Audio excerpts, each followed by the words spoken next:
마지막에 좀 말씀을 나누고 우리가 정리하고 예배하는 시간 좀 갖도록 하겠습니다. 제가 어제부터 이제 기도에 대한 예수님의 가르침 이제 첫 번째, 두 번째 말씀을 드렸고 오늘 이제 세 번째 말씀인데 첫 번째, 두 번째를 했지만 당연히 그걸 다 기억하지 못하시겠죠. 그래서 이제 정리를 좀 간단하게 하고 마무리를 좀 하려고 하겠습니다.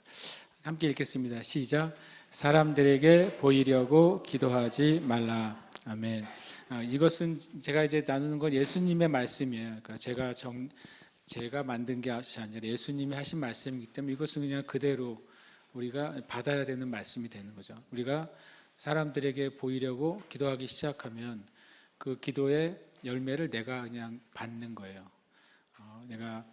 우리는 부르짖어서 얼마든지 기도할 수 있습니다. 그리고 또 방언으로도 얼마든지 기도할 수 있고 또 우리가 심지어는 만약에 기도하면서 걸어 다니면서도 기도할 수 있습니다. 그 방법은 상관없어요. 그러나 우리의 기도의 동기 안에 사람들에게 내가 더 영적이고 경건하고 거룩하다는 거, 기도를 잘한다는 사실을 조금이라도 드러내고 싶은 마음으로 기도한다면 그것은 우리가 이미 사람들에게 인정받는 것으로 그냥 기도가 끝나는 것입니다. 그것은 우리에게 전혀 도움이 되지 않기 때문에 이것은 주님이 우리를 위해서 하신 말씀이에요. 사람에게 보이려고 기도하지 말라는 것이죠. 두 번째 읽겠습니다. 시작. 하나님은 말의 많음이 아니라 믿음에 응답하신다. 아멘. 주님은 분명히 주문을 하듯이 의식 없는, 생각 없는 반복적인 그 말의 기도를 들으시지 않습니다. 주님은 말을 많이 하거나 적게 하거나가 아니라 하나님을 믿고 기도하느냐, 그것으로 들으시거나 들으시지 않거나 하는 것이죠. 저와 여러분이니까 기도할 때 제일 처음으로 의식해야 될 게 뭐라고 말씀드렸습니까? 내가 지금 기도하러 앉았을 때 내 기도를 들으시는 분이 계시다는 사실을 의식해야 된다는 거예요. 그냥 나는 기도를 하러 와서 그냥 누가 있든 없든 나는 기도할 거야. 그것은 응답받는 기도가 아니라는 거죠. 내가 기도하러 교회 와서 앉아 있거나 여러분이 공원에 있는 벤치에 앉아서 기도를 하거나 여러분이 운전석에 앉아서 기도를 하거나 아니면 걸으면서 기도를 하더라도 내 기도를 들으시는 분이 존재한다는 사실을 전제로 해야 돼요. 그리고 그분은 내 기도에 필요한 것이 무엇인지 또 나에게 필요한 것이 무엇인지 알고 계시다는 것을 전제로 기도할 때 그때 그 믿음 안에서 기도할 때 응답이 되는 것입니다. 세 번째 읽겠습니다. 예수님의 이름으로 아버지께 기도하라. 아멘. 굉장히 단순한 원리인데 우리는 예수님께 기도하는 거 아니라는 말씀을 드렸어요. 예수님이 나의 이름으로 기도하라고 하셨는데 나의 이름으로 아버지께 기도하면 하나님 아버지가 들으신다 그랬어요. 예수님은 하나님이 바른 기도를 드리는 유일한 통로로서 지정된 분이세요. 예수님만이 하나님과 사람 사이의 유일한 중보자이시기 때문에 그렇습니다. 그래서 예수님의 이름으로 기도합니다. 이것은 기도의 형식상 맨 마지막에 붙여야 되는 어떤 문장이 아니에요. 우리가 그것을 주님이 하신 말씀을 더 기억하기 위해서 교회가 전통적으로 그것이 만들어진 문장이지 주님이 너희가 기도 다 한 다음에 예수님 이름으로 기도합니다 라고 해야 응답되는 건 아니에요. 그러나 그것은 굉장히 좋은 전통인 것 같아요. 왜냐하면 주님 말씀대로 너희가 이제까지는 내 이름으로 기도하지 않았지만 구약이죠. 그러나 새로운 언약의 시대에는 내 이름으로 기도하라고 했기 때문에 우리는 이 기도 끝에 교회의 전통 가운데 예수님의 이름으로 기도합니다라고 하는 것이 어떤 형식이 아니라 마음을 담아서 우리가 그렇게 고백한다면 정말 놀라운 기도가 되는 것이죠. 그리고 하나님을 아버지라고 부르는 특권이 얼마나 큰 것인지를 제가 말씀을 드렸어요. 혹시 기억하십니까? 하나님은 모든 사람의 아버지이십니까? 아멘 하면 안 된다고 그랬죠. 하나님 모든 사람의 창조주이시지만 모든 사람의 아버지는 아니에요. 하나님이 그렇게 되기 싫어하시는 것이 아니라 이 세상 가운데서는 마귀를 아버지로 삼는 이들이 많이 있고 그 중에 구원받은 이들만 실은 하나님의 자녀라고 성경은 명확하게 말씀하고 있어요. 모든 사람은 하나님의 피조물이지만 그 중에 예수님을 믿는 사람만 하나님과 아버지와 자녀의 관계 가운데 있고 그는 기도 응답을 받을 수 있는 특권을 가지고 있는 것입니다. 네 번째 읽겠습니다. 하나님의 나라를 첫째 우선순위에 두라. 우리가 지난주에 순서를 지키자는 말씀 드렸어요. 한 주 동안 순서를 지키면서 기도하셨습니까? 그렇게 순서를 지키라고 했는데도 일단 그냥 나오는 대로 기도를 하셨습니까? 하나님의 나라와 의를 먼저 구하라고 하셨어요. 그거를 하시길 축복합니다.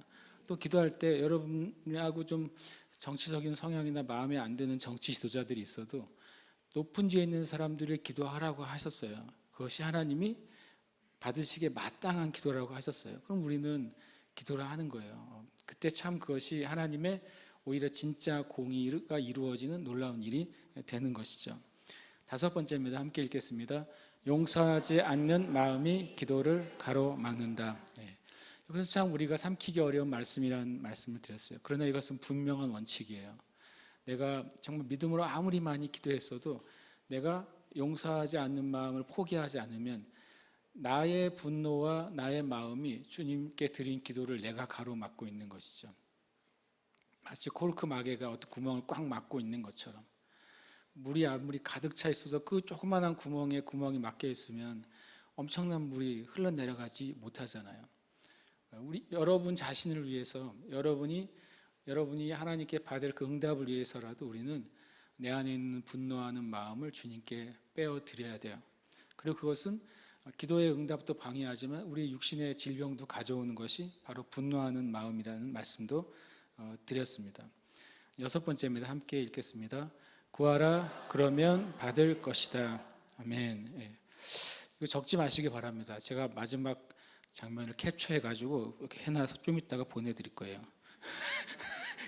1번부터 끝까지 사진 찍는 분도 있어요. 가끔. 그래서 대단한 분이에요. 제가 하도 그래서 이제 끝난 다음에 정리한 거를 캡처해서 해놨거든요. 그걸 보내드리고 이제 같이 기도를 하고 일주일 동안 이제 훈련을 시키려고 그거를 보시라는 거예요.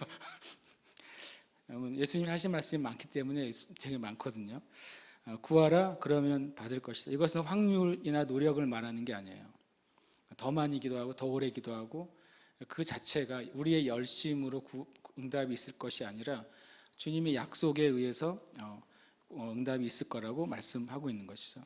진리 안에서 구할 때, 진리 안에서 찾을 때, 진리 안에서 두드릴 때 그 진리의 기도가 응답이 되는 거예요. 저와 여러분이 말씀을 가지고 기도하는 것만큼 최우선적으로 중요한 것이 없어요. 말씀을 가지고 주님께 기도해야 돼요. 그것을 우리가 더 훈련해야 되는 것이죠. 그럼 일곱 번째 함께 읽겠습니다. 원수를 위해 기도하라. 주님이 명시적으로 명령하신 것 중에 하나가 원수를 위한 기도라는 사실을 말씀을 드렸어요. 이것은 명령이에요, 주님이.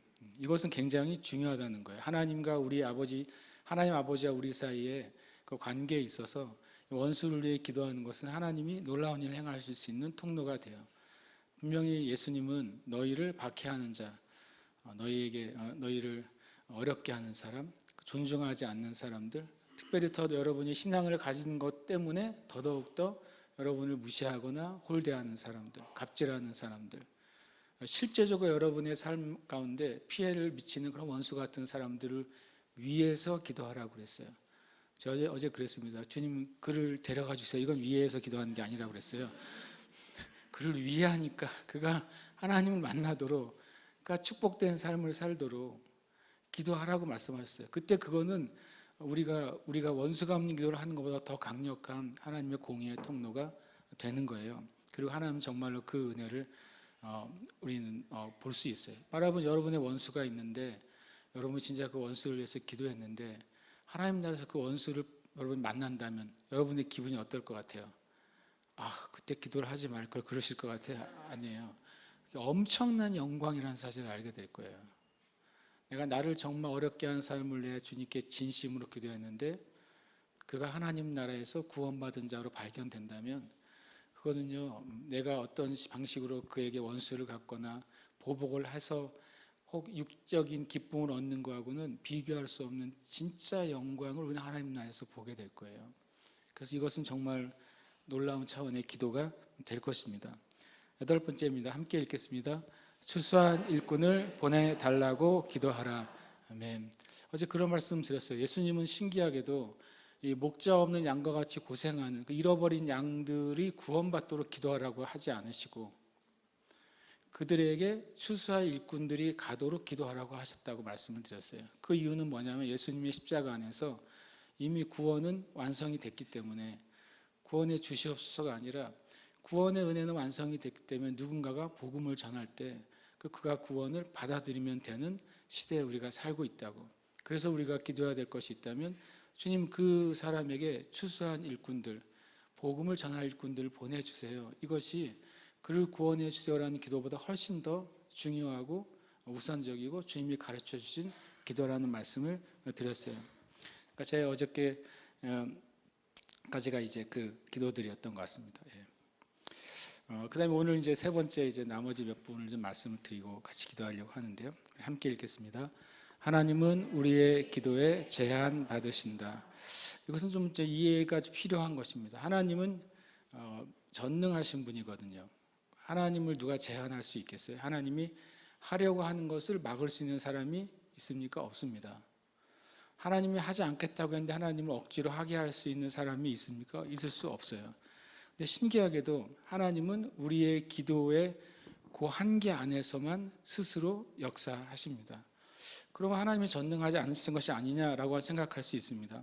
그런데 이 말씀을 기억해야 돼요. 로마서 6장 14절 말씀인데요. 함께 읽겠습니다. 죄가 너희를 주장하지 못하리니 이는 너희가 법 아래 있지 아니하고 은혜 아래 있음이라. 아멘. 한 가지 더 말씀 읽겠습니다. 시작. 그가 우리를 흑암의 권세에서 건져내사 그의 사랑의 아들의 나라로 옮기셨으니. 아멘. 제가 지난주에 드린 말씀인데 거기에 보면 세상을 누가 다스린다고 그랬습니까? 하나님이 다스리시죠라고 말했을 때 온 우주의 창조자가 되시고 모든 우주에 대한 결정권자로서 하나님이 다스리는 것은 맞지만 지금 우리가 살아가는 세상을 하나님이 다스린다고 말하면 안 돼요. 하나님이 다스리는데 지금 전쟁이 일어나고 있어요. 하나님이 다스리고 있는데 지진이 일어나고 있어요. 하나님이 다스리는데 살인이 일어나고 있어요. 하나님이 다스리는데 수많은 사람들이 마약으로 죽어가고 있어요. 하나님이 다스리시는데 인신매매가 벌어지고 있어요. 근데 하나님이 다스린다고 말하면 그 이야기를 듣는 사람들은 뭐라고 느끼겠어요? 만약에 내가 인신매매로 잡혀있는 존재인데 하나님 세상을 다스리십니다 라는 소리를 들으면 하나님이 다스리는데 나는 왜 인신매매로 잡혀있어? 전쟁 가운데 총을 맞아서 죽어가는 사람에게 하나님 세상을 다스리십니다 그러면 나는 지금 전쟁으로 총을 맞아 죽어가고 있는데 하나님이 다스리고 있다고? 하나님이 다스리는 세상은 어떤 세상이 되는 거예요? 굉장히 슬프고 어둡고 잔인한 세상이 되는 거예요. 만약에 누가 이렇게 표현할 수 있어요. 하나님 세상을 다스리시는데 이 땅의 수많은 전쟁과 그런 것들은 다 하나님의 뜻이 있는 거야. 나는 그 하나님의 뜻을 원하지 않아요. 그럼 또 이렇게 말하고 감히 피조물이 말이야.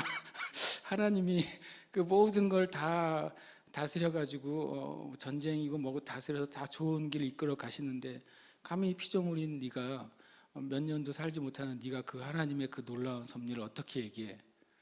그런 식으로 다스림을 미화하면 안 되는 거예요. 이 세상은 누가 다스려요? 마귀가 다스려요. 원래는 그게 아니라는 말씀 드렸어요. 원래는 이 세상은 하나님이 창조하시고 사람 보고 다스리라고 뭐 했어요? 권리를 주셨어요. 그것이 어디다? 성경의 창세기 1장 28절이라는 말씀을 드렸어요. 생육하고 번성하고 다스리고 정복하라고 그랬어요. 하나님이 온 피조 세계에 대한 권리를 공식적으로 사람에게 주신 거예요. 그래서 성경엔 너희들은 신이라 이런 표현을 해요. 하나님의 말씀을 받은 자는 신이라. 그러니까 아담은 하나님의 대리인으로서 신적 권위를 가진 대리인으로서 창조된 거예요. 근데 그 아담이 죄를 범함으로 마귀에게 또 신기하게도 공식적으로 그 권위를 넘겨버렸어요. 그게 말이 돼요라고 말하잖아요. 근데 여러분 성경에 그 일이 자주 일어나요. 에서가 야곱에게 공식적으로, 정말 공식이라는 게 우스운데요, 죽 한 그릇에 팥죽 아닌 건 아시죠? 일단 중동엔 팥죽이 안 자라요. 팥죽이 없어요. 근데 한글 성경이 팥죽 한 그릇이라고 그랬는데 한국 성도들이 하나님 나라에 가서야 그게 팥죽이 아니라는 사실을 알지도 모르겠어요. 팥죽이 아니라 렌틸 콩으로 만든 습이죠. 작은 렌틸 10대 그 건강 식품 중에 하나가 렌틸 콩이 있잖아요. 그게 약간 붉은 빛을 가지고 있어요. 그 렌틸 콩 습에 그 한 그릇에 말로 팔아요. 뭐를요? 자기의 장자권을 넘겨줄게. 우리가 우리의 말을 굉장히 얕잡아 봐서 그 말이 얼마나 큰 권능이 있는지를 몰라서 그래요. 성경은 분명히 이 에서가 야곱에게 그래 그거 주면 내가 내 장자권을 너에게 줄게. 근데 하나님 나라에서는 그게 도장이 찍힌 서류가 된 거예요. 그래서 에서는 영원히 장자권을 회복하지 못합니다. 그래서 하나님 이 세계는 놀랍게도 우리가 인식하거나 인식하지 우리는 서류에 도장을 찍어야 되는 것이 우리 방식이지만 영의 세계에서는 말이 곧 뭐예요? 계약서예요. 그래서 말을 우리가 함부로 하면 안 되는 것입니다. 그러니까 이 마귀가 아담과 하와가 범죄함으로 하나님의 말씀을 왜곡하고 불순종함으로 그가 가진 권위를 박탈하게 만들었어요. 그래서 누가복음 4장에서는 마귀가 뭐라고 말합니까? 이 모든 것, 세상의 모든 영화와 권위는 내가 넘겨받은 것이기 때문에 내가 원하는 자에게 주노라 그래요. 그래서 마귀가 지금 악한 기업들에게 돈을 주고 있어요. 악한 독재자들에게 권세를 주고 있어요. 하나님이 하신 거예요? 아닙니다. 성경은 분명히 마귀가 말해서 내가 원하는 자들에게 이 세상의 영화와 권세를 주겠다. 그러니까 예수 너도 나에게 절하면 원어에는 딱 한 번만이라고 돼 있어요. 딱 한 번만 절하면 돼. 많이 안 해도 돼. 딱 한 번만 절하면 눈 한 번 딱 감고 한 번만 절하면 네가 십자가에 못 박히지 않고서도 내가 포기할게 이 세상. 이렇게 제안을 한 거예요. 이 마귀가요. 예수님은 마귀가 온 세상을 가지고 있다는 주장에 대해서는 반박하지 않으세요. 왜냐하면 그것은 사실이었으니까. 그래서 마귀의 별명이 뭐예요? 이 세상 신이잖아요. 마귀의 또 다른 별명이 뭐예요? 공중 권세 잡은 자잖아요. 원래 그렇게 창조된 존재가 아니라 마귀가 아담과 하와에게 세상의 권세를 받은 다음에 공중 권세 잡은 자 이 세상 신이 된 거예요. 그렇기 때문에 이 말씀을 기억하셔야 돼요. 여기에 보면 죄가 너희를 주장하지 못할 것이다. 너희는 어디에 있어요? 은혜 아래 있어요. 그리고 그가 우리를 흑암의 권세에서 건져내서 어느 나라를 옮기셨다고요? 그의 사랑의 아들의 나라를 옮기셨어요. 이게 중요한 것이 지금 온 세상은 어떤 상태라는 소리예요? 죄가 주장하는 세계에 우리가 살고 있어요. 모든 사람은 죄의 주장 안에 있다고요. 그리고 모든 사람은 어느 권세에 있어요? 흑암의 권세 아래 있어요. 이것이 이 세상에 대한 성경의 개념이에요. 그래서 하나님이 전능하시지만 하나님은 불법적으로 마귀를 쫓아내지 못합니다. 왜냐하면 하나님 합법적으로 권위를 누구에게 주셨다고요? 아담에게 주셨고 하나님의 부르심과 은사는 후회가 없으세요. 완전히 정말로 100% 주신 것입니다. 근데 그 아담이 그것을 제3자인 마귀에게 넘겨버렸어요. 이건 법적인 거예요. 영의 법칙 안에서. 그래서 하나님이 마귀 보고 가서 내놔라고 하면 안 돼요. 전능하지 않으셔서가 아니에요. 하나님은 공의의 하나님이시고 법의 하나님이세요. 하나님 맡기셨기 때문에 일단 그 아담과 마귀 사이에서의 거래는 끝이 난 거예요. 다시 한번 이 마귀가 그래서 합법적으로 죄로 말미암아 합법적으로 세상을 다스리고 있어요. 하나님이 전능하시지만 세상에 전쟁과 기회와 그것을 막지 못하시는 게 아니라 막지 않으시는 게 아니에요. 그것은 우리 인간의 죄로 말미암아 이 땅 가운데 끊임없이 확장되는 죄의 열매들인 거예요. 그런데 로마서 6장 14절과 골로새서 1장 13절은 놀라운 차원을 얘기하는 것이죠. 온 세상은 죄의 주장 가운데 있어요. 그리고 온 세상은 흑암의 권세 가운데 있어요. 그런데 너희라는 존재들이 등장을 하는 거예요. 너희는 누굽니까? 예수 그리스도의 은혜를 믿고 구원받은 자들이에요. 그들은 그 죄의 주장 가운데서 어떻게 되어 있어요? 벗어나서 은혜 아래 있게 되는 거죠. 마치 아주 깜깜한 밤에 누군가가 랜턴을 들고 있으면 랜턴이 비춰지는 그 안에서는 뭐가 역사하는 거예요? 빛이 역사하는 거예요. 온 세상이 죄의 주장 가운데 있는데 누가 구원받은 자가 딱 생기면 그 사람의 영역 안에서는 뭐예요? 빛의 권세가 역사하고, 그리고 하나님은 그를 통해서 이제 어둠의 세계를 물리치기 시작하시는 거예요. 그래서 하나님은 우리의 기도의 제한을 받으신다는 게 그런 의미예요. 하나님이 힘이 없다는 게 아니라 이 영의 법칙 안에서 하나님은 이 온 세상이 죄와 흑암 권세에 있는 세상 가운데 그것을 바꾸시기 위해서 구원받은 자들의 기도를 통해서 역사하신다는 거예요. 그것이 하나님의 합법적인 방법이신 것이죠. 하나님 나중에 합법적으로 재림 때의 모든 죄와 악과 흑암의 권세, 사망까지도 완전히 합법적으로 어떻게 하십니까? 다 영원한 불못에 쳐넣으심으로 끝내십니다.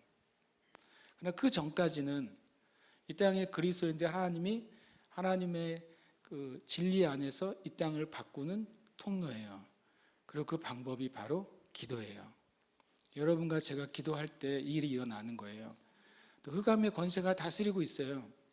흑암의 권세가 다스리는데 누군가 예수 그리스도를 믿을 때 그는 영의 세계 안에서 그가 다른 나라에 사는 자가 되는 거예요. 대한민국에 있는 미 대사관이 있는 건물은 합법적으로 어떤 영토인지 아시죠? 거기는 미국이에요. 대사관이 있는 건물 그 주소는요, 그 주소가 대한민국 주소가 아니라 거기는 미국이라고 해요. 누군가가 대한민국 대사관을 허가 없이 들어가면 미국 땅을 침공한 겁니다. 그게 법이에요. 이게 참 놀라운 것이죠. 대한민국 땅인데 거기 미국 땅이 존재하는 거죠. 마찬가지로 한국 대사관이 있는 아프리카 어느 나라에 한국 대사관이 있으면 그 대사관이 있는 그 100평이면 100평은 대한민국 땅이에요. 아프리카라는 나라에 대한민국의 나라가 존재하는 거죠. 참 놀라운 법이잖아요. 그것을 성경은 옛날부터 말씀하고 있는 것이죠. 이 흑암의 권세가 다스리고 있는데 누군가 예수님 믿을 때 그 사람은 하나님의 나라로서 존재해요. 그래서 마귀가 그 사람을 침범하면 그게 하나님 나라의 뭐예요? 마귀가 하나님 나라를 공격하는 것입니다. 저와 여러분이 그 세상 그 개념을 알고 있을 때 마귀에게 속한 어둠이 나에게 들어올 때 우리는 뭐라고 말해야 돼요? 그걸 알고 있는 사람은 여기가 하나님의 나라이기 때문에 너는 들어오지 못해라고 뭘로요? 말로 대적하라고 말하는 것입니다. 그러면 마귀는 못 들어와요. 마귀가 어떻게 들어올 수 있어요? 도둑놈이니까 내가 모를 때 들어올 수 있죠. 근데 우리가 깨어 있으면 어떻게 돼요? 그 도둑이 들어오는 걸 보는 거예요. 왜 주님이 깨어 있으라고 말씀하세요? 마귀는 합법적으로 문을 향해서 들어오지 않거든요. 넘어 들어오는 거예요. 우리의 삶 가운데, 우리의 영 안에, 우리의 마음 안에, 우리의 생각 안에, 우리의 육체 안에. 그때 내가 깨어 있으면 뭐 할 수 있는 거예요? 도둑을 향해서 너 나가 그래야 돼요. 그러면 그 말 자체가 그가 들어올 수 없게 하는 권세예요. 그 사실을 우리가 잘 이해하지 못할 뿐이죠. 근데 그것은 실제로 역사하는 권세인 것입니다. 그래서 하나님은 저 여러분의 기도에 제한 받으세요. 그것은 스스로 결정하셨다기보다는 하나님의 진리의 법칙 안에서 그렇습니다. 그러니까 저와 여러분이 깨어 있는 만큼 이 죄가 다스리고 흑암의 권세가 다스리는 이 세대 가운데 하나님의 나라를 확장하게 되는 거예요. 그것은 역사하게 되는 것이죠. 이것이 우리 주님이 우리에게 가르쳐 주신 중요한 기도인 거예요. 그 다음에 그것을 한 번 더 설명하려면요, 야고보 4장 7절에 보면 함께 읽겠습니다. 그런즉 너희는 하나님께 복종할지어다 마귀를 대적하라 그리하면 너희를 피하리라. 아멘. 우리가 하나님께 복종한다고 하는 것은 하나님의 말씀에 복종한다고 하는 거예요. 아브라함이 하나님을 믿으니 하나님이 그것을 그의 의로 여기시고, 하나님이 뭘 믿었어요? 그 앞에 내가 너의 자손을 하늘의 별과 같이 바다의 모래같이 하겠어라고 한 하나님의 말씀을 아브라함이 믿은 것을 창세기 15장 6절은 아브라함이 하나님을 믿으니 이렇게 말하고 있어요. 우리가 하나님께 복종한다고 하는 것은 하나님 우리에게 주신 말씀에 복종하는 거예요. 말씀에 복종한다는 게 뭘까요? 나는 이렇게 생각하고 있는데, 이 문제를 이렇게 해결하라고 생각하고 있는데 하나님의 말씀이 아니야, 넌 이 문제를 이렇게 생각하고 이렇게 해결해야 돼 라고 하는 말씀을 내가 알게 된 거예요. 그러면 하나님께 복종한다는 게 뭐예요? 내가 해결하려고 하는 이 방법을 포기하는 거예요.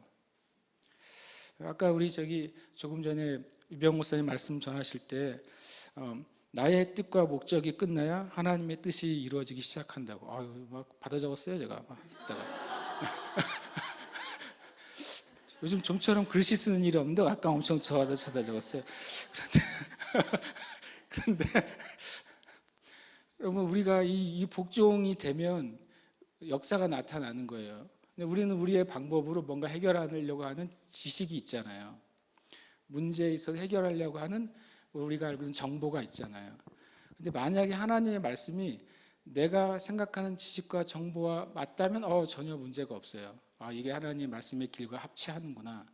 내가 해결하려고 하는 방법이 내가 읽거나 묵상하거나 알게 된 말씀하고 다를 때, 그때 우리가 하나님께 복종할 수 있느냐, 그거예요.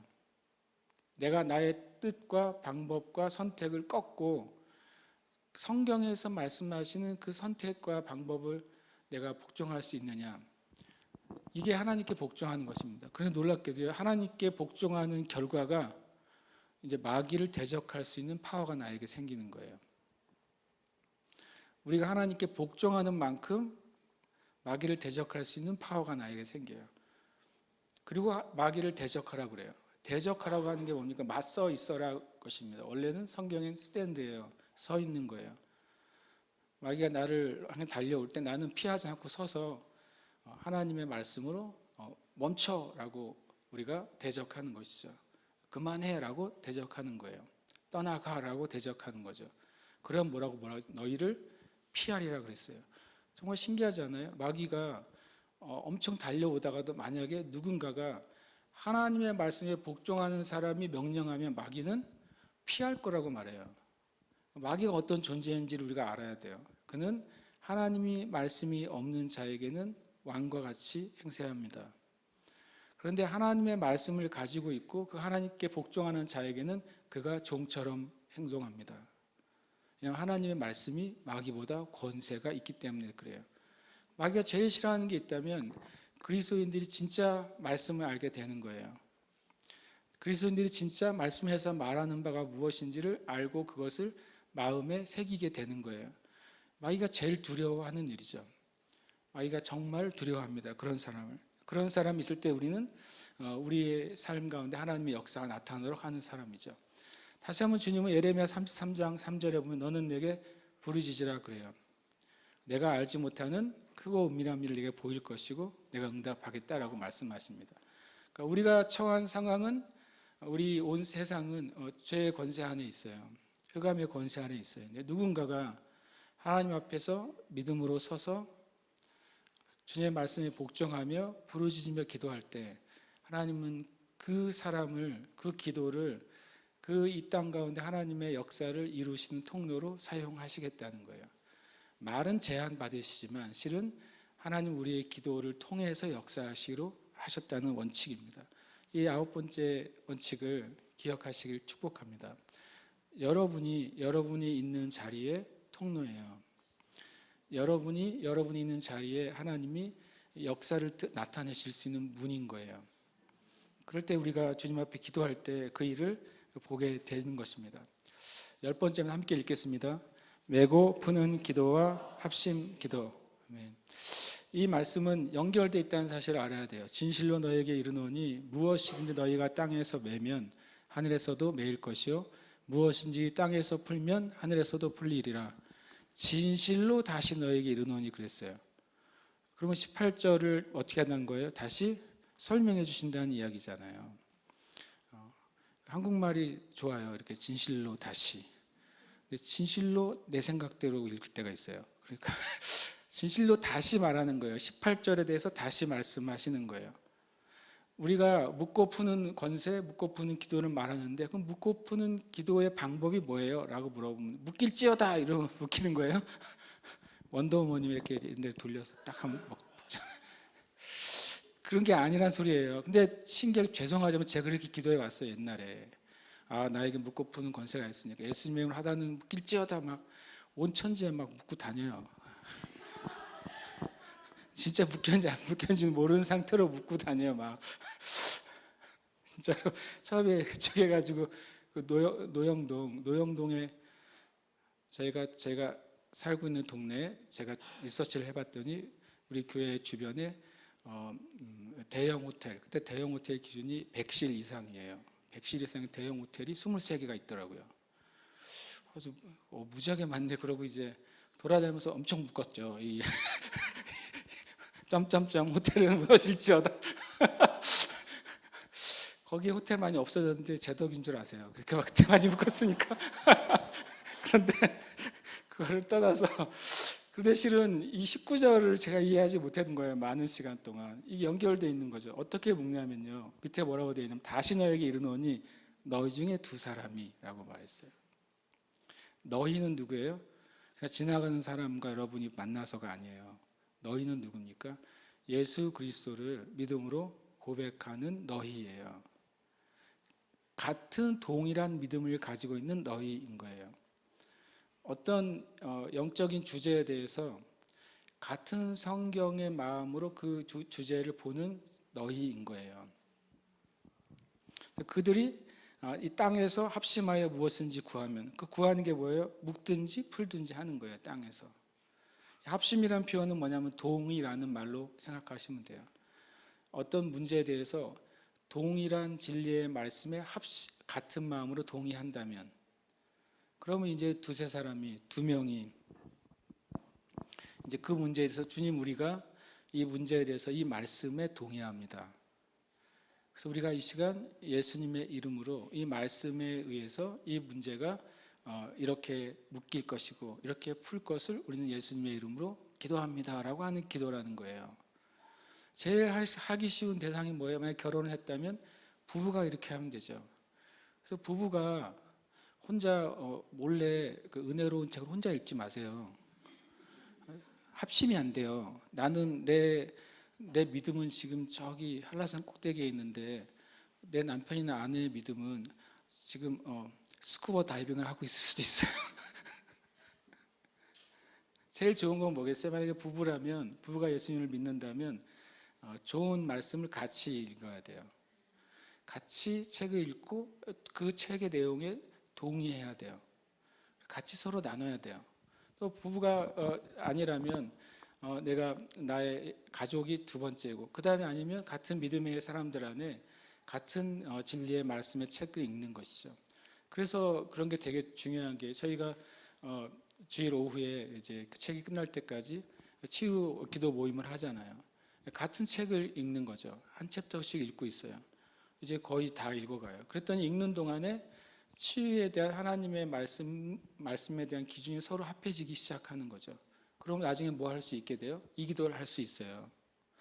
너희 중에 두 사람이 땅에서 합심해서 동의해서 함께 구할 수 있는 거예요. 나는 이 문제에서 이 성경 구절을 가지고 기도하고 있고 나는 저 사람은 이 문제에서 다른 성경 구절을 가지고 기도하고 있다면 합심이 안 되는 거예요.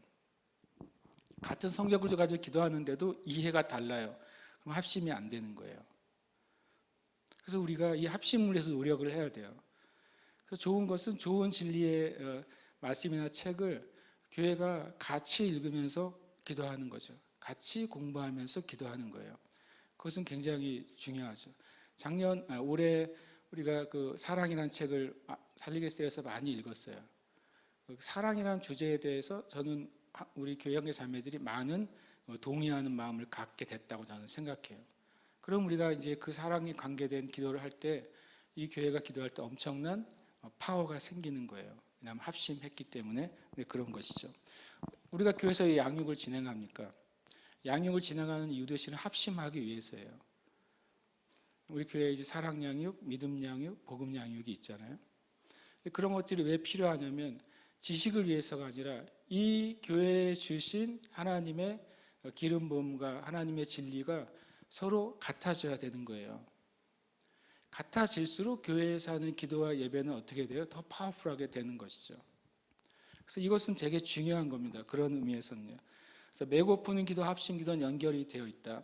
그것은 진리에 같은 동의를 할 때 그 놀라운 역사가 벌어지게 된다고 성경은 말씀하고 있습니다. 그다음 11번째입니다. 함께 읽겠습니다. 기도할 때 받은 줄로 믿으라. 아멘. 참 은혜로운 말씀이면서 또 어려운 말씀이죠. 마가복음 11장 22절에 하나님을 믿으라. 하나님을 믿으라라는 말의 의미가 뭔지도 알게 됐을 때 저 굉장히 쇼크를 받았거든요. 하나님은 저기 계시고 내가 하나님을 믿는다는 차원으로 이해했는데 원래 원문은 뭡니까? have in God이에요. have faith in God. 하나님 안에 있는 믿음을 네가 가지라고 돼 있어요. believe가 아니라 have라고요. 너는 하나님 안에 있는 믿음을 가져라. 이것이 원래 문장이에요. believe나 faith가 아니에요. 그럼 하나님 안에 무슨 믿음이 있나? 하나님이 다른 하나님을 믿나? 좀 엉뚱한 이야기지만 원래 원문은 그렇게 안 되어 있고 제가 말한 대로 하나님 안에 있는 믿음을 네가 가져라라고 말하는 것이죠. 그리고 밑에 설명했어요.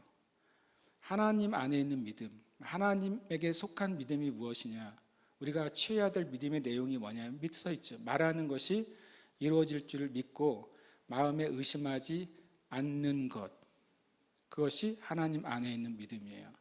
좀 웃긴 표현이지만 하나님이 빛이 있으라 말씀하시면서 생길 수도 있고 안 생길 수도 있는데 이러지 않으시잖아요. 주님이 어떤 대상을 믿는 게 아니라 주님이 말씀하신 것이 그렇게 될 것을 아셨어요.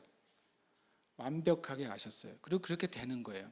그것이 하나님 안에 있는 믿음인 것이죠. 그래서 우리의 차원에서 말한다면 내가 말하는 것이 이루어질 줄 믿고 마음에 의심하지 않는 거예요. 그것을 가지라고 하는 것이죠. 그러면 그대로 되리라 그랬어요. 그런데 바로 뒤에 그러므로 내가 너에게 말하오니 예수님이 얼마나 친절하시냐면 첫 줄을 말하면 못 알아들어요 우리가. 그래서 항상 부연 설명을 하세요. 더 재미있는 건 부연 설명을 우리가 다른 이야기인 줄 듣는다는 게 더 문제예요. 부연 설명이잖아요. 그러므로 내가 너에게 말하는 위에 있는 것 말하는 것이 뭐예요? 물어보면 뒤에 뭐라고 되어 있습니까? 기도하고 구하는 거예요. 만약에 말하는 것을 밑에다가 넣어도 돼요. 무엇이든지 말하는 것은 받은 줄로 믿으라. 그리하면 너에게 그대로 되리라.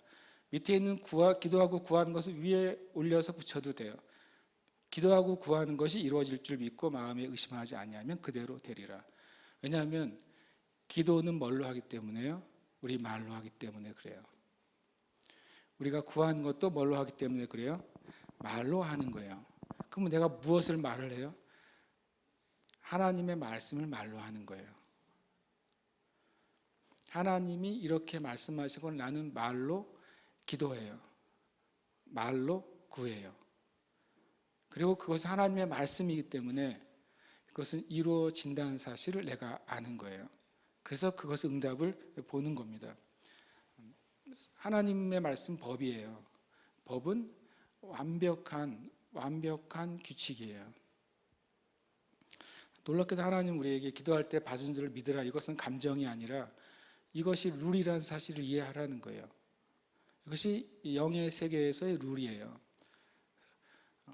뭔가 들어가는 게 있으면 나오는 게 있잖아요. 그게 그냥 하나님 나라의 룰이라고 하는 사실을 말씀하고 있습니다.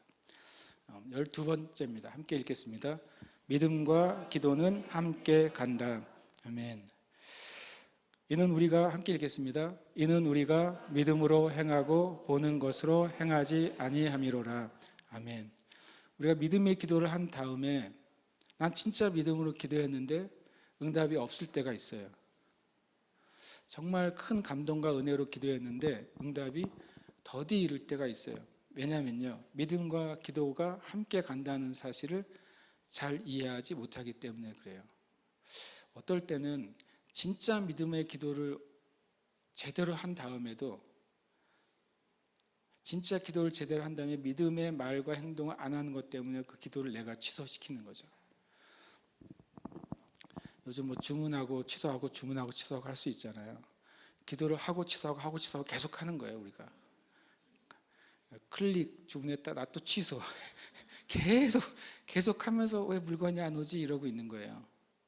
실제로 우리가 그렇게 기도할 때가 너무 많아요. 그 말은 뭐냐면 이 말씀을 잘 기억하세요. 우리가 믿음으로 행하고 보는 것을 행하지 아니함이로라. 뒤에 행하고는 같아요. 우리가 행동을 합니다. 행동에는 세 가지가 있어요. 보통 우리는 보이는 것만 행동이라고 생각하지만 실은 뭐 그것이 심리학이나 뭐 행동 역학이나 세상의 학문에서도 행동은 마음에서 일어나는 작용도 인간의 행동으로 봐요. 우린 그걸 뭐라고 말해요? 생각이라고 합니다. 그다음에 두 번째로는 입으로 하는 소리로 나오는 것, 그것이 말이죠. 그것도 인간의 행동이에요. 맞습니까? 그다음에 실제로 우리의 사지를 통해서 뭔가 액션을 취하는 것도 뭐예요? 행동이에요. 그러니까 믿음으로 생각하고 말하고 액션을 취하는 거예요. 아니면 보는 것으로 생각하고 말하고 액션을 취하는 거예요. 이 차이가 우리의 기도의 응답의 여부를 우리 스스로 결정해요. 하나님 결정하지 않으세요. 우리가 결정합니다. 내가 기도했어요. 그리고 그 말씀을 따라서 기도했고 주님이 응답하시겠다고 내가 고백했어요. 기도하고 나온 다음에 이제 보는 것들이 나타나는 거죠. 보는 것은 무엇입니까? 우리 육신의 감각이에요. 우리의 느낌이에요. 다른 사람의 의견들이에요. 그리고 어떨 때는 마귀가 우리에게 속삭이는 거짓말들이에요. 그것을 따라서 생각하고 말하고 행동하면 나의 기도가 믿음과 연합되지 않기 때문에 내가 스스로 뭐 하는 거예요? 취소 버튼을 누르는 거예요. 주님께 기도해 놓고 내가 취소합니다. 그러니까 물건이 안 오죠. 평생 해도 안 오는 거예요. 여러분, 우리가 믿음의 훈련은 다른 게 아니라 진짜 이 싸움이에요. 내가 말씀을 따라 간절히 주님께 기도했다면 그 하나님이 살아계신 하나님이고 전능하신 하나님이고 나를 사랑하신 하나님이고 자녀에게 좋은 것을 주시려는 아버지라는 사실을 내가 알고 기도했다면 이제는 나의 행동이 믿음 안에서 행동하기 시작해야 되는 거예요. 믿음 안에서 시작해야 돼요. 제가 예전에 한번 그 말씀 드렸잖아요. 예전에 전 눈에 알러지가 되게 심각했어요. 생선을 먹거나 아니면 갑각류를 먹으면 갑각류를 먹고 실수로 눈을 싹 부비면 그게 짧게는 1시간, 길게는 반나절 동안 눈이 엄청 붉어져요. 불이 나와요, 눈에서. 완전히 보면 깜짝 놀라요. 옛날에 봤으면 놀라셨을 거예요. 왜냐하면 안구가 부풀어 오르니까. 이게 일종의 알러지잖아요. 거기에 반응을 하는 거죠. 그 다음에 제가 이제 이 믿음으로 행하고 본 것 행하지 않는 것에 대해서 이제 알게 됐어요. 그 다음에 제가 기도를 했죠. 주님, 제가 이 갑각류나 조개류나 어패류의 알러지로부터 제가 치유받을 것을 구합니다. 또 치유를 내가 받습니다. 기도를 했어요. 그 다음에도 나도 모르는 사이에 뭐 그런 음식을 먹다가 어떨 때는 그 음식을 피하기도 하잖아요. 저는 실은 주는 음식을 피한 적은 없거든요. 주는 음식은 피하지 않는데 먹고 나도 모르게 눈을 부비게 되는 때가 여러 번 생겨요. 그러면 이제 증상 전체가 빨리 나타나요. 1, 2분 안에 시작이 됩니다. 이 눈에서 느껴지죠. 가려우면서 따가우면서 막 손으로 막 눈이 막 어떻게 될 것 같이 부비고 싶은 충동과 그게 막 등장하죠. 그때 제가 이제 이 결정을 해야 되는 거예요. 나에게 오는 증상으로 행동하느냐 아니면 내가 기도하고 주님께 치유를 받은 것을 행동하느냐. 이게 이제 저의 몫인 거죠. 쉽냐고요? 쉽지 않죠. 그래서 제가 그것을 다스리기 시작했어요. 나는 이제 그 부분을 이제 손을 첫 번째로 잘 안 부비려고 노력도 하지만 계속 제가 나는 이것으로부터 주님께 치유함을 받는다라고 계속 말하죠. 나중에는 이제 그게 이제 저도 이제 그게 나타날 때가 있는데 요즘은 1분, 2분 안에 끝나요. 그리고 잘 안 나타납니다. 왜냐하면 제가 이것을 훈련하고 있기 때문에 그래요. 여러분, 우리의 기도와 우리의 믿음의 행동은 같이 가야 돼요. 이것이 두 짝을 이루어야 돼요. 그래서 우리의 마음의 감정에 있는 것으로 우리가 내가 한 기도를 취소하지 않아야 돼요. 계속 취소하고 있어요, 우리가요. 그래서 기도가 응답이 늦어지는 거예요. 13번째 함께 읽겠습니다. 간청의 기도. 도대체 몇 번까지 있습니까? 물으신다면 이게 마지막 번입니다. 6시에 끝나야 되기 때문에 마지막 번이에요. 간청의 기도에 대한 오해가 좀 있는 것 같아요. 내가 너에게 말하노니 비록 벗됨으로 인하여서는 일어나서 주지 아니할지라도 그 간청함을 인하여 일어나 그 요구대로 주리라. 내가 또 너에게 이르노니 구하라 그러면 너에게 주실 것이요 찾으라 그러면 찾아낼 것이요 문을 두드리라 그럼 너에게 열릴 것이니. 실은 9절 말씀 가지고서 우리는 그대로 기도에 적용할 수 있는데 누가복음 11장에서는 구하라 찾으라 두드리라는 것을 간청함의 차원으로 또 설명을 해주고 있어요. 그럼 간청함이 무엇일까요? 정말 간절히 이 간청함에 사람들이 간청함에 가장 근접한 기도는 코리안 플레어라고 생각하는 것이죠. 주여 삼창, 주여 삼창하고 그냥 간절히 그냥 막 떠나갈 듯이 기도하는 게 간청함의 기도라고 생각하는 거예요. 저 한번 어디 집회 갔다가 인도자분이 실수로 주여 7창 하자고 한 적이 있었어요. 근데 문제는 사람들이 주여 하면서 수를 세고 있는 거예요. 주여, 주여, 주여. 기도를 언제 시작할지 몰라. 헷갈려. 6번 하고서 기도하면 좀 안 맞고 남도 7번 했는데 혼자 주여 하면 구호 몇 번 하라고 했는데 한 번 더 하면 이제 삑살이 날까 봐 제가 그렇게 느껴지더라고요. 다들 세고 있구나 이거. 이게 기도를 하는 건지 아니면 그런 적 실제로 한 번 있었거든요. 그게 간청의 기도인가요? 정책에 저는 옛날에 그렇게 간청의 기도를 많이 했다고 말씀드렸잖아요. 막 산에서 올라가서도 기도하고 제주에 와서 1년 6개월 동안 어디 있는 모 교회 전우사님이랑 도두봉 올라가서 기도했다고 그랬잖아요. 한라수목원 올라가서 기도했고 법한 포구 안에 있는 그 자연 동굴 안에서 기도했다고 그랬잖아요. 진짜 간청으로 기도했거든요. 목이 터져라고. 근데 이 말씀을 제가 이해하지 못했었어요. 그때는. 간청의 기도는 그런 기도가 아니에요. 뭐냐면 간청함을 인하여 일어나 주겠다고 하셨는데 그것이 한 말을 또 하고 또 하고 또 하고 또 하고 그런 거 있잖아요. 아프리카의 어느 부족은 기후제를 하면은 한 번도 비가 안 온 적이 없다. 비결은 비가 올 때까지 기후제를 계속한다. 이거를 간청의 개념으로 생각하는 거예요. 그래야 올 때까지 주님이 이기나 내가 이기나 이런 개념으로. 오죽했으면 한국교회 한번 산에 올라가서 소나무 뿌리를 하나는 뽑아야 된다는 좀 무슨 소리까지 나왔잖아요. 우리 어렸을 때 그런 얘기 많이 들었거든요. 뿌리를 하나를 뽑아야 능력을 받는다고. 그게 간청인가요? 근데 성경에서는 간청을 그렇게 말씀하지 않고 놀라운 차원으로 말씀하고 있어요. 오늘 이것을 기억하시면 좋겠어요. 함께 읽겠습니다. 시작. 너는 나에게 기억이 나게 하라. 우리가 함께 변론하자. 너는 말하여 네가 의로움을 나타내라. 아멘. 그것은 되게 중요한 구절입니다. 주님이 말하는 건 너는 그 앞에 구절은요. 나는 너희의 죄를 기억하지 않으리라 그랬어요. 그러니까 여기서 기억에 나게 하라는 회개를 말하는 게 아니라는 거죠. 나는 너의 죄를 기억하지 않아. 그래서 끝난 거예요. 근데 주님이 너는 나에게 기억이 나게 하래요. 네 죄를 아니에요. 내가 너에게 약속한 그 말씀을 네가 나에게 다시 말하는 것으로서 내가 기억이 나게 하라는 거예요. 주님이 기억력이 없어서가 아니라 이게 놀랍게도 영의 법칙이라는 거예요.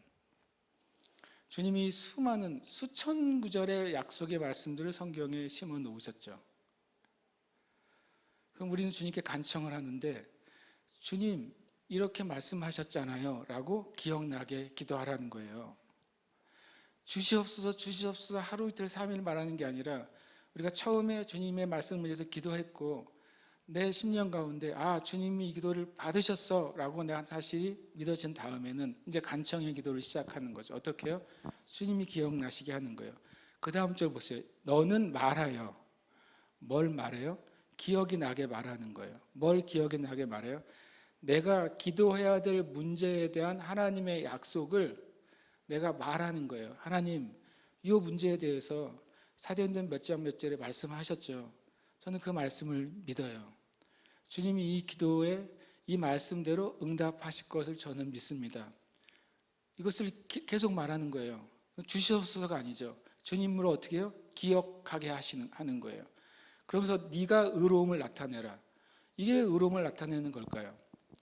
하나님이 하신 약속을 내가 계속 주님께 말함으로써, 간청하면서 계속 끈질기게 포기하지 않고 주님이 말씀을 하셨죠. 저는 이 말씀을 주님이 응답하실 걸 믿어요. 이런 문제가 여전히 있지만 저는 이 말씀대로 주님이 응답하실 걸 믿어요. 계속 주님께 기억나게 하는 게 왜 의로움이에요? 내가 하나님을 신뢰하고 있다는 표시이기 때문에 그래요. 의가 뭐예요? 하나님의 말씀을 믿는 거잖아요. 의는 하나님의 말씀을 믿는 거예요. 내가 하나님의 말씀을 기억하고 있어요. 그리고 주님 이 말씀대로 나에게 응답해 주신다는 사실을 나는 믿습니다. 이걸 내가 계속 포기하지 않는 것이죠. 내가 눈으로 볼 때에는 내 감정은, 내 상황은 이루어지지 않았지만 그러나 나는 하나님의 약속을 믿기 때문에 이 말씀을 가져와서 간청하는 것입니다. 얼마나 간청하라고 되어 있을까요? 성경에 이런 말씀은 또 이렇게 이제 이해하게 돼요. 예루살렘이여, 내가 너의 성벽에 파수꾼을 세우고 그들로 하여금 주야로 계속 잠잠하지 않게 하였느니라. 잘 들어보세요. 너희 여호와로 기억하시게 하는 자들아. 여호와로 뭘 기억하게 하는 거예요? 주님이 모세에게 이렇게 약속하셨죠. 우리가 주님을 떠나서 망하고 무너지고 다 흩어졌는데 주님이 분명히 다시 돌아오게 하겠다고 말씀하셨잖아요. 여호와로 기억하게 하시라는 거예요. 뭐를요? 주님이 하신 약속을. 밤낮으로. 어느 때까지요? 너희는 쉬지 말며 또 여호와께서 예루살렘을 다시 세워서, 무너진 예루살렘, 멸망한 예루살렘 다시 세워서 세상에서 찬송을 받게 하시기까지 주님의 약속을 계속 주님께 간청함으로 가지고 가는 거예요. 그러니까 주님이 똑같은 기도를 여러 번 반복하는 것 자체가 중언부언이 아니라 의미 없는 무의식적인 방법이 중언부언이라고 그랬잖아요. 여러분 주님께 어떤 기도 제목을 가지고 나가실 때 첫 번째 해야 될 일은 뭐예요? 그 기도 제목에 합치되는 성경 구절을 찾아내는 거예요. 이것이 3일 밤낮 금식하는 것보다 빠를걸요, 응답이. 감사하게도 우리는 스마트폰이 있어서 성경 프로그램을 돌리면 내가 기도하라고 하는 주제의 문장들을 수십 구절, 수백 구절씩 금방 찾아낼 수 있어요. 그것도 안 한다면 뭐 어쩔 수 없어요. 그것도 안 한다면. 제일 좋은 것은 내가 평소의 말씀을 계속 읽어서 내가 어떤 문제를 가지고 주님께 나아갈 때 말씀 안에서 그 문제에 대한 주님의 약속이 어디인지를 내가 알고 있다면 그게 최고죠. 그러나 잘 알지 못한다면 우리는 찾을 수 있어요. 나의 기도 제목과 주님이 하신 약속, 일치되는 약속을 가지고 주님께 가셔야 돼요. 그리고 그것을 근거로 주님 앞에 기도하세요. 그리고 그것에 대해서 주님께 감사함으로 올려드리세요. 그다음에 그것이 아직 응답이 안 되고 있잖아요. 다시 기도를 해야 될 거 아닙니까? 근데 다시 또 주시옵소서 하면 이전에 한 기도를 내가 취소하는 거예요. 다시 영수증을 내미는 거죠. 근데 우리는 이제 방법을 바꿔야 되는 거죠. 주님이 간청히 기도를 하라고 그랬어요. 구하고 찾고 두드리라고. 어떤 방법으로? 하나님이 약속하신 말씀을 주님께 기억나시게 함으로써, 그리고 내가 그 주님의 약속을 믿는다는 사실을 주님께 고백하는 거예요. 그것이 우리가 놀라운 하나님의 응답을 받는 간청의 기도인 것입니다. 저 여러분이 그 기도를 이제 시작해야 되겠어요. 그리고 그 기도 안에서 우리 형제 자매들이 정말 승리의 승전보를 제가 듣게 될 겁니다. 저는 요즘 우리 교회 주보에 보시면 그 교회 이전을 19쪽에 보면 교회 이전을 위한 믿음의 말씀, 신명기 1장 33절. 그는 너희보다 먼저 그 길을 가시며 장막 칠 곳을 찾으시고 밤에는 불로 낮에는 구름으로 너희가 갈 길을 지시하신 자이시니라. 요즘 뭐 신시하면 여기저기 보러 다니거든요. 어디는 크기가 맞는데 너무 비싸. 마음에 드는데 완전 시골에 있어. 막 이런 거 이제. 어디는 막 이렇게 조건이 달라. 그때마다 주님 찾고 계시죠? 이렇게 말합니다. 주님 말씀하셨잖아요. 저한테 신명 1장 33절에 주님 저보다 먼저 앞서 가시고 장막 칠 곳을 찾으시고 저에게 지시하시겠다고 말씀하셨으니까 저는 계속 주님의 보여주신 걸 찾으러 다닙니다. 주님이 지시하시는 그곳에 우리는 옮겨질 겁니다 라고 기도하는 거죠. 우리 간절히 간청하면서 기도할 수 있어요. 계속 기도할 수 있어요.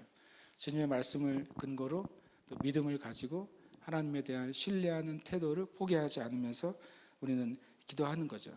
그런데 하나님은 그 기도 가운데서 우리와 교제하실 것이고 하나님의 사랑을 더 많이 경험하게 될 것이고 하나님 약속하신 응답을 우리는 보게 될 것입니다. 아멘이십니까? 함께 좀 기도하고 싶습니다. 같이 한번 읽어볼까요? 시작. 나는 사람에게 보이려고 기도하지 않는다. 이게 13줄이니까 이게 제가 안 보여야 될 것 같아요. 읽겠습니다. 나는 말의 많음이 아니라 하나님을 믿음으로 기도한다. 읽습니다. 나는 예수님의 이름으로 아버지께 기도한다. 나는 기도할 때 하나님의 나라를 첫째 우선순위에 둔다. 나는 기도를 가로막는 용서하지 않는 마음을 버리고 기도한다. 나는 믿음으로 구하고 하나님 아버지께 받을 것이다. 나는 나를 박해하는 이들을 위해 기도한다. 나는 영혼의 구원을 위해 추수할 일꾼을 보내달라고 기도한다. 나는 기도함으로 하나님의 능력을 이 땅에 불어넣는다.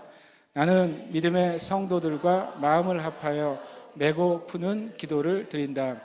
나는 기도할 때 받은 줄로 믿는다. 나는 기도한 대로 믿음의 말과 행동을 한다. 나는 기도하는 것을 끈질기게 하나님께 상기시켜 드리며 기도한다. 아멘.